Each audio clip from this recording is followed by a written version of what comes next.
I'm curious though, there's a lot of themes in your career that I've noticed. Writing is one for sure, but the one I really want to talk about today is the empowering women. That seems to have been a theme throughout your career, and I'm curious, what, if anything, inspired you to pursue a career of women empowerment? Oh, I don't even know if anything, like if any one thing did really inspire me. It wasn't until I went back to work. So I took a long career break. I have 6 kids. I was home for a lot of years. And during that time, I was always working with women and helping women, actually doing so much similar to what I'm doing now at Tech Moms, helping women find jobs, chart a career pathway, solve some of the financial and workplace challenges that they had in their lives. But when I went back to work for Susan Madsen, that was my first paid job after a long career break of 15 years. I went back to work at the Utah Women in Leadership Project. I started as a research assistant for Susan.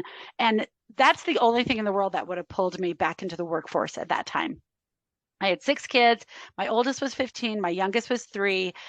They were all super busy. My husband was launching a startup that I was helping out with. Like I was up to my eyeballs every second. I didn't have a spare minute in my life. And there's no way I was looking for a job or looking to get back to work, and I saw a job position that Susan had posted, and I just knew that I had to go for it. And because I was so passionate about helping women. But once I went back to work for Susan, I realized that throughout my life, this has actually been the theme of my life.